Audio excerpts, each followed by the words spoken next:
Today, I want to talk to you about how to stay positive in your job search. And I've been doing this talk every year for the last half a dozen or so years, give or take, because I always like to do it during the high season. If you're here with me live, we're doing this in November. It'll probably be re-released at some point, maybe before the year's over. But between November and February, it's high recruitment silly season. I've already given you all the reasons. In the last few weeks, I've been putting videos out about why this is the case. And so I know you're hitting it hard. Maybe you weren't going to hit it hard, but I know you're hitting it hard now. And I know when you hit it hard, you can get fatigued. And when you get fatigued and you're tired, you get unhappy because you're not getting the results that you want. So I dug deep for this one today. I really tried to look at why we get bummed out, what you could do, things to think about, things you can do, all of which you're going to need to practice, and all of which I believe are going to change not only your enthusiasm and the benefits you're going to get out of running this job search, but also your results. So who's fired up? Let me know you're in the house. Let me know where you're from. Tell me you're stoked if you are. I was really happy to put this together for you. I hope you enjoy it. Now, first thing I want to talk about is, well, why do we get bummed out about stuff in general? And I always feel like if you can get your viewpoints dialed in, your perspective dialed in, your gratitude dialed in, your attention dialed in, you're going to be better off. But when I think about why we get bummed out, faulty expectations, the wrong success metrics, lack of motion, what do these three things have in common? These are the key ingredients to your unhappiness, to anybody's unhappiness about anything. Because we think we should be getting the results, we're not getting the results, we're looking at the wrong stuff, or we're stuck and we're not moving in the right direction, or we're just fearful, or we're confused. You're getting all of this in a job search. And make no mistake, I've talked to you many times, when you're in a job interview, your ability to get the job has very little to do with how well you perform your job. In a job search, it's even worse because that's an all-out marketing effort, and surfacing and investigating and researching and knowing how to choose the right ones and figuring out who to talk to and where to go as you endlessly shove your resume into the applicant trashing system and then hear silence, which totally bums you out because you're looking at the wrong success metrics. And I don't know if you've read the Zebra Code, but I've talked at many points in the book about how your success in life is going to have a lot more to do with where you place your attention than your ability. Success in your life is not something that you attain, it's something that you attract. And your ability to attract it has more to do with where you place your focus, where you place your energy, where you place your attention, and how you look at things than it does your actual ability to execute on anything that you're doing. So I thought I wanted to share this little story with you as an example from my life. It's exactly like what you're going through. It's just in terms of me running my business. When I was converting or wanted to give myself that runway to go from executive recruiter, Andy Mile Walk Inc. guy, where we would recruit for companies, when I decided after 11 years, I was 11 years into Mile Walk's recruitment business that we continued on for a number of years after that. I decided I wanted to reach more people and help more people, and I couldn't do that running a business-to-business boutique executive search firm. So I decided I wanted to become a career coach and focus on helping individuals find jobs and thrive in them and work in this capacity where I could reach more people. And in order to make that a business and to sustain my ability to do that, I was going to need to offer products and services to individuals. So in the middle of 2015, in July 1st, if you're ever asked the trivia question by me for a gift, you never know, you might want to tuck that one away. It was the day I committed to becoming a career coach in this capacity. And between July of 2015 and November of 2016, I was running my recruitment business full time. I had Kara was with me. We had other recruiters, researchers. We had a tiny little army that could. And I also, on top of that, started to, at a more frequent rate, run my blog, create not only written articles every week, but audio podcasts. And then I got into videoing on YouTube. And I started to build a program. It was called the Ultimate Career Course. You never know if that's going to be a trivia question, but the first program that I ever offered to the world, to individuals to help them find a job, was called the Ultimate Career Course. And not only was that a terrible name, it was a good product, and it was my first rendition, but it's nothing like what I can do today. But I spent between July and November not only building my community of people like yourself, which took some time. I needed to let people know that I was going to be running a business like this, and I was going to be offering products and services that they can enroll in.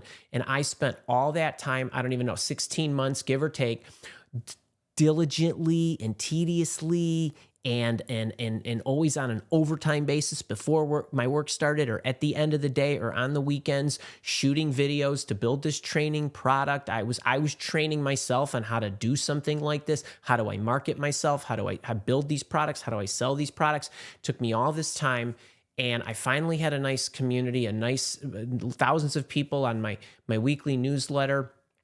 We do a few of these live shows, but nothing like we do now. And I offered a program. And if my measurement of success was how many people enrolled in that program, or how many people paid me to enroll in that program, you and I wouldn't be doing this right now, nearly 10 years later.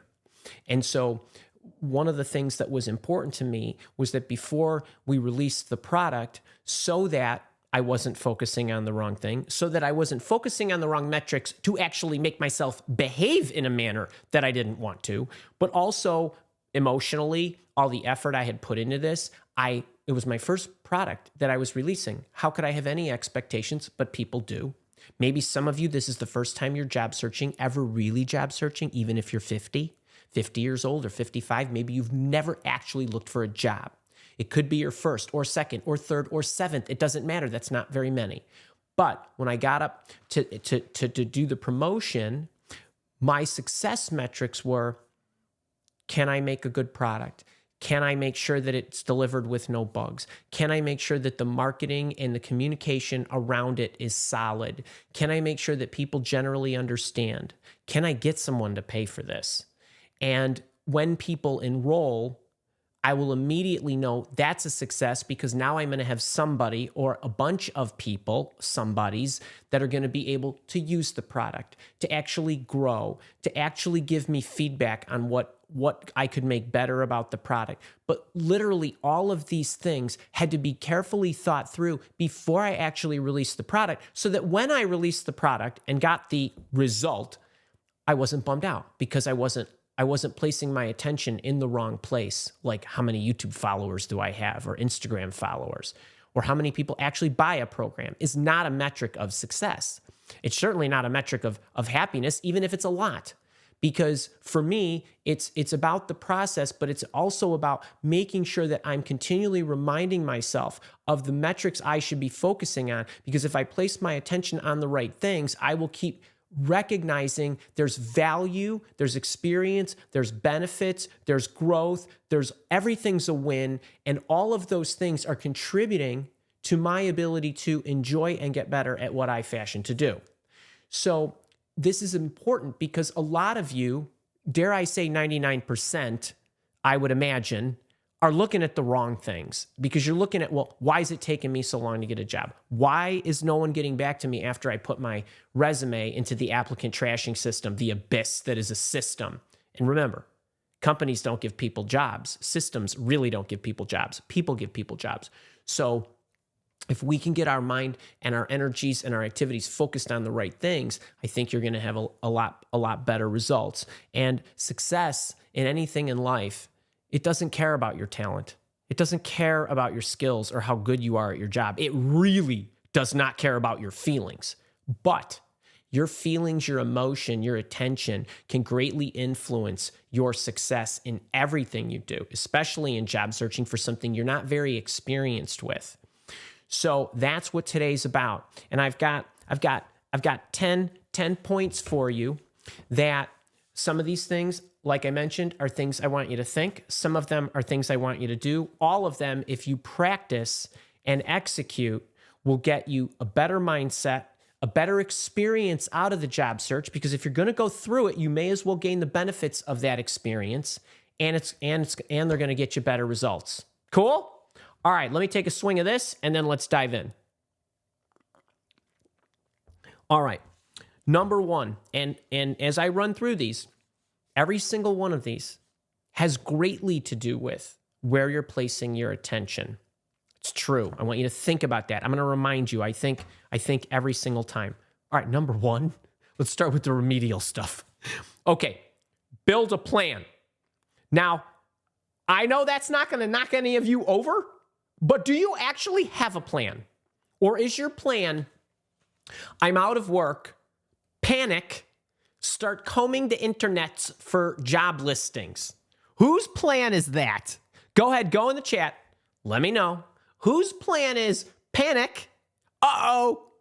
Go start looking for job postings, race to LinkedIn, spray your entire community with a sob story message about how everybody stinks because you're out of a job. Because at the exact moment that I'm unemployed, why does my perfect company and my dream job, why has somebody not called me to offer me that? Right? Are any of you married? Do you have a boyfriend, a girlfriend? Did all of a sudden on the day you decided, I'm ready for Mr. or Mrs. Right to enter my life, bang, they showed up right that day, didn't they? Right? Employers, your dream candidate doesn't come along right when you're looking for him or her. Job candidates, your dream job doesn't come along right when you need it to. You can attract it, right? Where you place your attention, your activities, your emotion. You can let the world know you're serious by reaching out to people and networking and doing all the right stuff. But it ain't going to happen without what? A plan.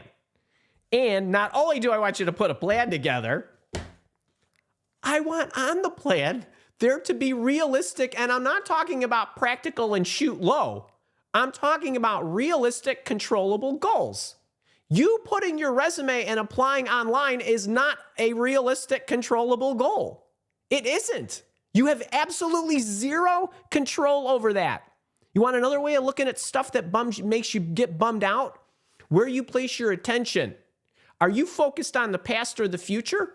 Why not the present? Are you focused on what you can control or what you can't control? If you're focused on what you can't control, like whether somebody in that system gets back to you, a bot, you're in for a lot of anguish.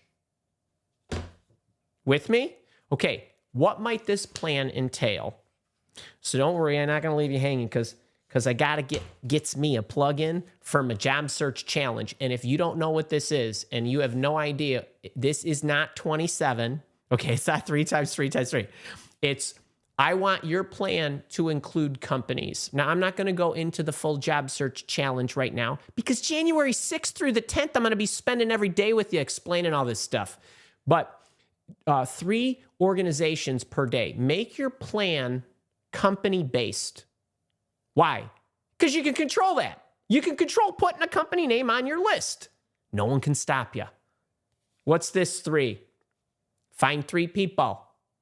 People give people jobs. Companies don't give people jobs. People give people jobs. Find 3 people, one at each of those organizations, or somebody who can get you to a person at one of those organizations. And then what? Send them a message. That's 3 companies a day, 3 people, unique individuals, one at each company or one toward each company, and 3 unique, thoughtful messages. Guess what? Guess what I love about this? It's realistic, it's controllable, and it gets your attention on the right stuff. Okay? Who doesn't love my job search challenge? It's a registered trademark, you know. And hopefully you caught my little stuffer there about January 6th through the 10th. I'm going to be with you every day. We're starting the first week of January, the first full week of January. I'm spending every day with you. Okay? So your plan should include controllables. If you build your plan around this, your attention will be in the right place. Your activities will be focused on realistic, controllable goals. Cool? Number 1. This is number 1. I got 9 more of these beauties. I'm milking it. All right. Number 2, because I wanted to say this again. Okay? Now, focus on the controllables, But really what I wanted to say here is I need you to stay in motion. Okay, why is this such a big deal? I told you faulty expectations, as if you think somebody should just call you up and give you a job, or that because you're awesome at your job, that somebody right now should have one available for you and pay you gobs of money to come and join me, right? Not realistic. Possible, but not realistic, right? Not controllable. But if you stay in motion, the lack of motion is what frustrates you. How many, show of hands, I want pink wavy hands or whatever the dang thing is. Do you just not feel better when you take a step? Right? I might not be able to see the whole path or all the steps or every rung on the ladder or whatever it is. But I sure know the next step, or I can force myself to take a step. Who knows my one action rule? Who knows my one action rule? Who knows my list of 10 things that I do every day? Number 9, I don't know if you can see this. Journal. Down here, number 9, I remind myself every day. It's all about the one action rule. Just take the next damn step, please. Okay, because when you are in motion, you got energy, you got focus, and as long as you're taking a good next step, going in the right direction, take a bad next step, so what? You took a bad step. You found out that wasn't the right path. Awesome. Get back on track. Found out faster. But sitting there on your couch worrying isn't going to help. Or stewing at work in a job you don't love and being miffed because, no one's calling you up, and all the recruiters who used to call me dried up, right? So focus on the controllables and stay in motion. It's easier to redirect an object in motion than a stationary one. That's one of my lines to live by from like 2014. Okay, this one I love. This one I love so much. Everything is a win will lead to a positive mind. Do you know that in my life, I lack nothing? Literally, I'm not even being funny. I lack nothing. Do you know why I lack nothing? Because I don't have any time to think about the stuff I lack. I lose sight of it because I'm too busy being grateful for all the stuff I do have.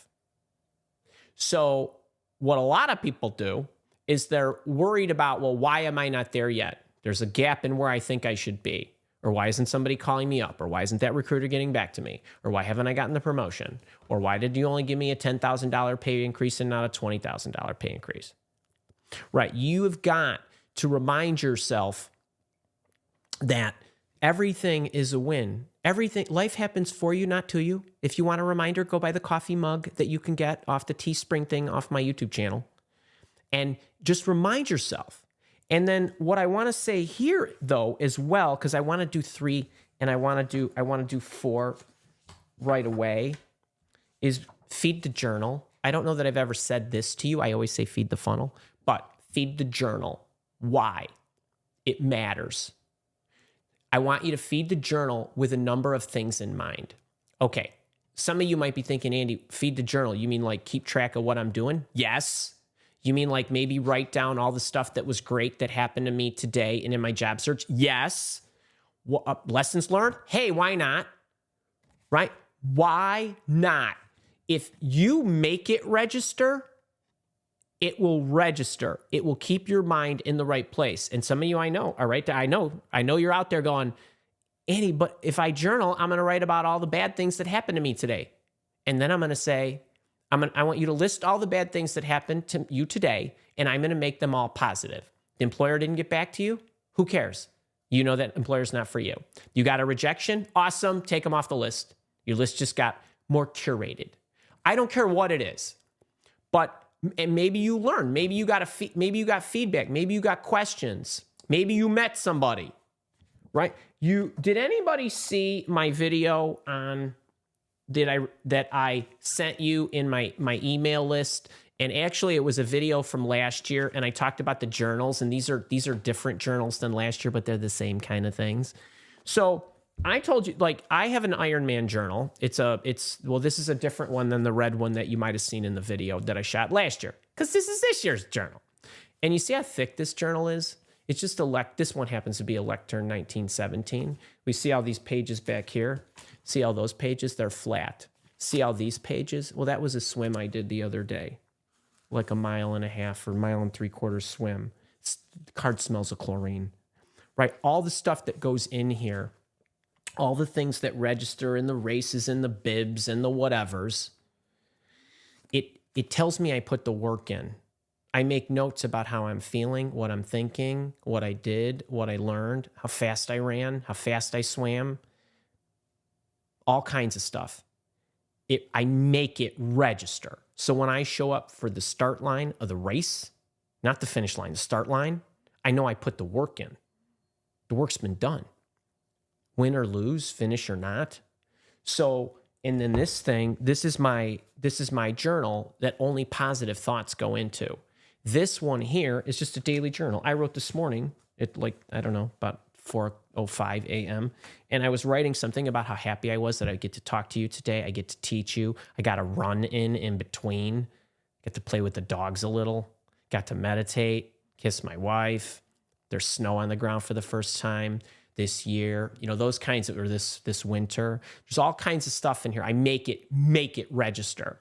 And I'm grateful for this. And I do have a worry book. Only nonsense goes in here. Anytime I feel miffed, pissed, upset, worried, or anything, I write it in this journal. Last time I wrote something in this journal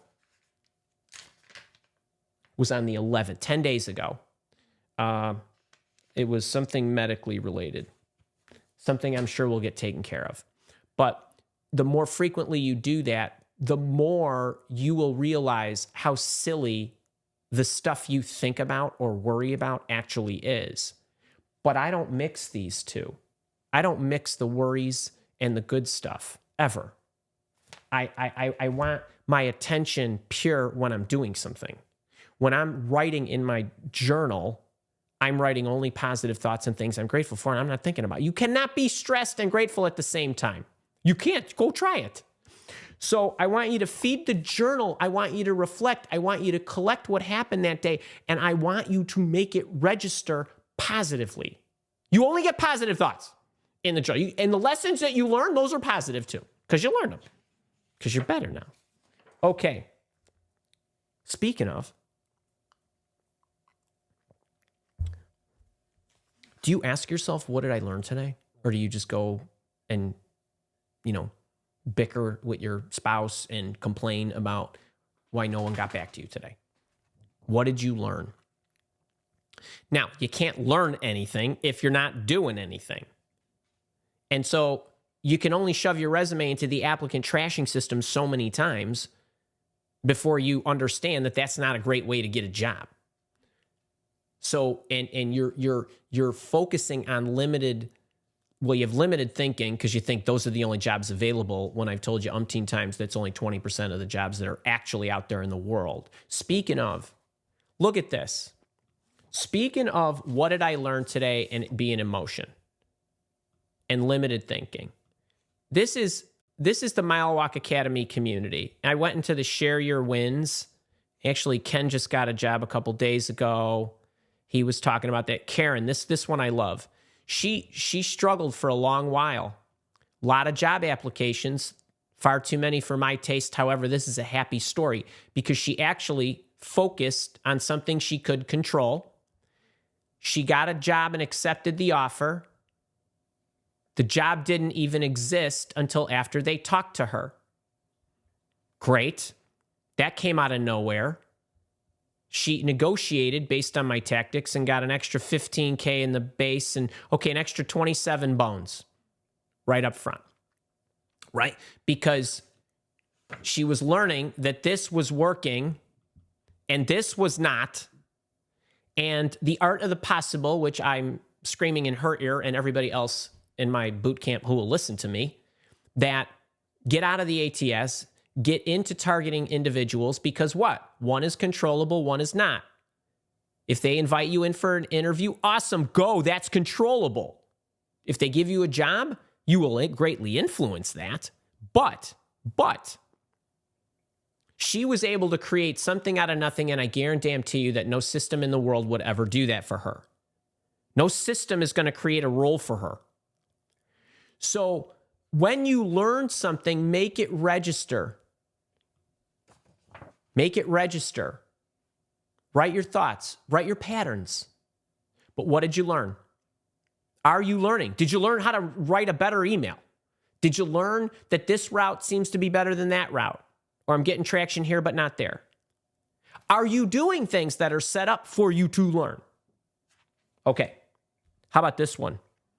Companies don't give people jobs. Systems don't give people jobs. People give people jobs. You meet a person in your life for one reason. They're either going to make your life better or you're going to make their life better. You choose. Right? You can't meet somebody, no, at least not many people, if you're shoving your resume into the applicant trashing system. If you're gauging the health of your search by how many applications that you've given, inevitably people want to tell me how many, I don't care how many jobs you applied to, that counts as 0 for me. That's not job searching. That's applying online for jobs. So you got to meet people. Well, when you meet people, like the CMO wrote the job description based on what she needed and her capabilities, right? Who's with me? This in and of itself is a victory. Every person you meet during your search, every person you meet during your life is a supporter, a detractor, a teacher, a friend, or whatever. But again, I like to think that life happens for you, not to you. Grow this. What if you go through a 3-month job search and meet 100 people? Is it worth it? In my book, it is, because your network is the second best career insurance policy you're going to have next to my boot camp. Cool? All right. Now, remember I said the 1 action rule? Remember I said build a plan? All right, you got to stay in order. Okay, the reason people get bummed out is because they're not in order. They don't know what to do next. They feel overwhelmed. I've used my analogy about writing a book, right? Well, there was a first time that I had to write a book, or I wanted to write a book, and I didn't know anything about the publishing industry. I needed to figure out how to get into a routine to write the book, and I needed to figure out a topic. I needed to figure out a plan, a routine. I needed to write the book. I needed to find a publisher. I needed to do about 25 different things, none of which I knew how to do. I didn't even know the inventory of things I needed to do. I just kept moving. But I knew all I needed to focus on was immediately my present and what I was doing, with my eye sort of on the next couple steps. I know what I'm going to do, and when I get done, I'm either going to have information to make a decision of which route to go, or I know once I finish this, I need to do this. That's it. And you just keep going. And as long as you stay in order, you'll be fine.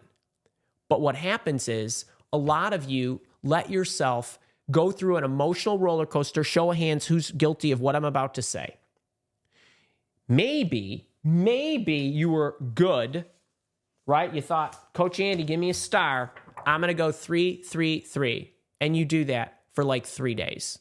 And then all of a sudden, somebody actually gets you an interview. And then you're like, this is great. Oh my goodness, this is so awesome. And then your emotional energy is gone. Like, it's like all now sucked into this one opportunity. And you forgot to stay with the controllables, to stay in order, to keep your motion going. And what happens is then you stop, you start prepping, you forget about the next 3 a day, the next 3 a day, the next 3 a day. Then you go for an interview, then they don't call you back. Or then it's 3 weeks later, they call you back. And you're all mad. When I say, but if you stayed in order and you stayed in motion and you stayed discipline, I guarantee you, it's like the best thing on the soul next to a dachshund. It really is. So you gotta stay in order, because if you don't stay in order and you don't keep doing the 3 a day, 3 a day, 3 a day, or some level of consistency, some level, 2 a day, 5 a day, 1 a day, I don't care. Consistency, the discipline is going to carry you through. Discipline, for me, I don't rely on motivation because motivation is, right? I rely on discipline because that kicks in when motivation is gone. Well, for you, your best friend is consistency each day, staying in order, following your plan, and doing it religiously. I don't care if you're an atheist. Do it religiously every day. Keep that discipline. This is going to really help because it's going to make sure that your pipeline of opportunities, your pipeline of meeting new people, the art of the possible is always in play. Where's your attention? Your attention is on the employer who's not getting back to you, or is your attention on where's my next 3? 7. 8. I'm a big fan of this one.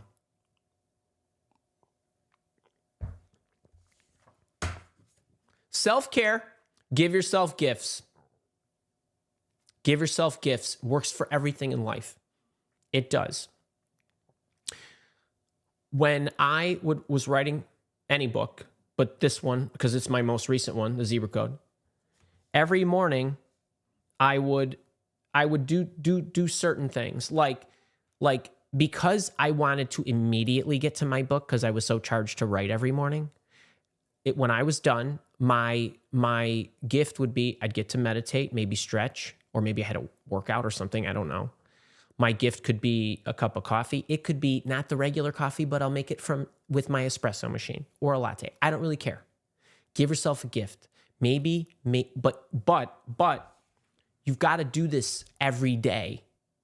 This is not when I get a job, I'm going to buy the big screen TV or I'm going to go for a spa vacation. That's not what I'm talking about. You got to do this consistently. You got to have gold every day. It's got to be somewhere where you're saying, that's a victory. Here's my reward. Believe me, this works. I do it every single day, multiple times. And I've always got something good. It's true. It's true. Who's good at self-care? This is like a freaking superpower. It is. You can control this and you can do this. It's a good life. It's a good life. Okay. All right. I am not a fan of the expression, visualize success. Andy, your book's going to be a bestseller. Visualize yourself on the big stage with 20,000 people. I don't want to visualize that nonsense. Don't you visualize doing the dance when you get the job. You don't need that visualization. That's just happy. You just go live that. What do you need? Who saw my pad thing this morning on social? This is what you need. This is what you need. Visualize yourself pushing through the challenges. Why would you want to do this? Because on mile 18 of the marathon, you're not thinking about the marathon line. You're thinking about, how the hell am I going to get through the next 8.2? Right? This you're going to see all the time if you're doing it right. When you go through and you're doing this each day, right? 3 companies, 3 people, 3 messages. When you're doing that each day, what are you going to get? A ton of failure. Guess what? Failure's okay. Fear is not. Lack of motion is not. Being afraid to take the next step, the 1 action rule, is not. How is my highest self going to react when I'm tired and don't want to push through? When I get bad news? The better you can do this and the more time you concentrate on this, the more successful you'll be. Because really, really successful people fail a really, really lot. I make it a habit to fail every day because if I'm not failing, then I know I'm not creeping into the next level. I'm not going to get next level results. I'm not going to get better at the skill. I'm not going to get better at anything. Marketing, sales, delivery, consulting, coaching, whatever it is. You got to stretch yourself. So for you, it's okay. It only takes 1, right? Evidenced by Karen with the extra $27,000, right? It only takes 1. Okay? So visualize yourself pulling through the struggles.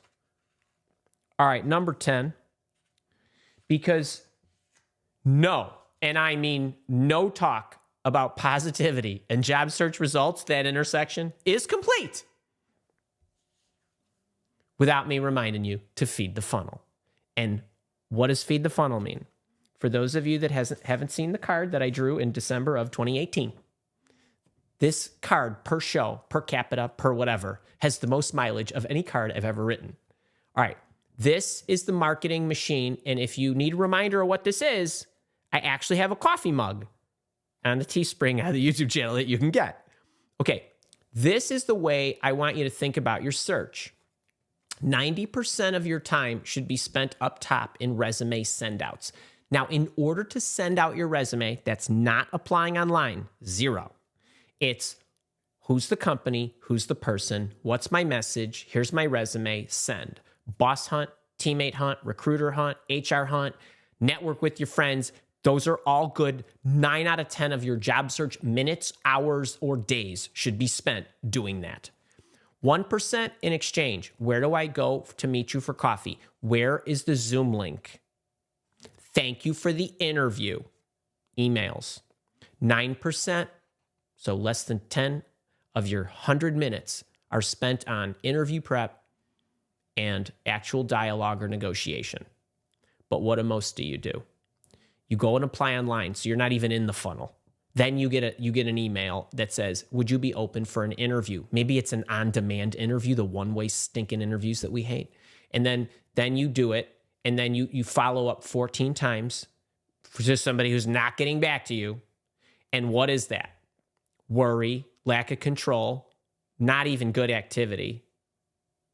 So if you keep this in order, this is all about build that plan. Make sure you're in order, and the best plans will have the job search challenge at the heart of them. I have a video on my YouTube channel about the job search challenge. You can get a peek. I mentioned that I will be with you live on YouTube January 6th through the 10th of 2025 and going into great detail. Stay in motion with the controllables. Stay in motion. Everything is a win. You're going to be too busy being happy. You won't be thinking about what you're lacking. Feed the journal. Write it down. Tape the swim card in there if you need to, or whatever. Okay? Continuous learning. Make sure you're asking yourself this. Be thoughtful. Don't be a Debbie Downer. Okay? Who'd you meet? That make you happy? Overwhelm burns you out. So don't try to eat the elephant in one bite and just stay in order. If you got the plan, you don't need to worry. Okay? Practice self-care. Visualize yourself pushing through, and make sure, number 10, to feed the funnel. All right. I hope that we are now all happy and cheery. And if you did enjoy this, please make sure to click the like button. Make sure you subscribe to Andy's YouTube channel, because it hurts me when I get bummed out, even though I try to stay positive and happy about YouTube, but I get bummed out when you miss my stuff, when you miss the Tuesday recorded videos or you miss the Thursday live shows. All right, if you're here with me live, we're going to the chat. I can't wait to get these questions. And if you're watching this on the recording, I'll see you next week.